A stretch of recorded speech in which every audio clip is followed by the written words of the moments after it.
Magandang hapon pong muli sa ating mga kaibigan dyan sa Hito Kaalaman. So si Perds pong muli ito at bibigay pong muli tayo ng mga konting tips at idea patungkol sa pagpapalaisdaan. So papakita ko lang sa inyo itong aking mga net na nakalagay dito sa aking palaisdaan. Yan. So yan po siya. Bagong gawa ko lang yan. Yan po. So meron siyang net din sa ibabaw para hindi siya mapuntahan, madapuan ng mga ibon. Okay, so yun pa sa kabila. Tapos yung naka-open, wala siyang net.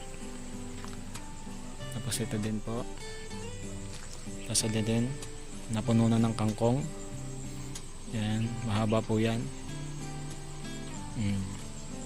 So papakita ko lang po sa inyo yung aking namataan o nakita na mga dalag fingerlings na nandito sa gilid ng net. Okay.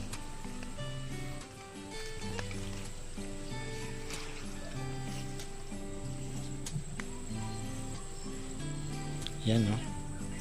So malalaman nyo na dalag fingerlings ang isang isda kapag ganito po ang kulay niya o ganito po ang itsura niya. Papakita ko lang po sa inyo. Yan po. Kita nyo po ba? Kulay orange ang itsura po nila. Yan. Yan po yung mga dalag fingerlings. So madami po yan. At kapag mga ganyan po ang ang sistema o ganyan po ang paglangin ng mga dalag fingerlings, nasa ilalim po niyan yung inahin nila.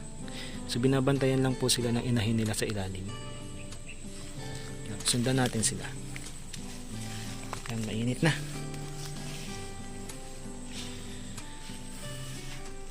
Yan sila, yung mga dalag fingerlings. Yan, marami niyan dito sa palaisdaan.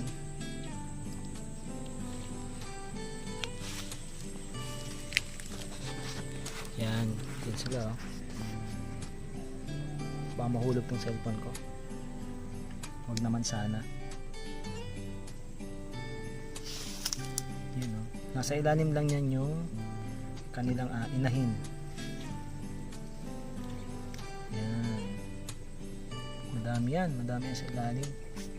Madami yan dalag na yan.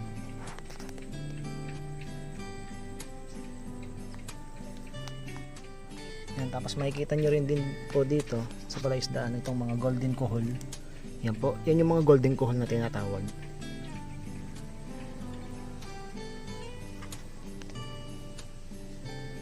Yan. Tapos marami po dito sa palaisdaan ay mga kangkong. Yan, mga kangkong. Yan po sila, oh. Yan. Malawak po ito hanggang dito. Yan.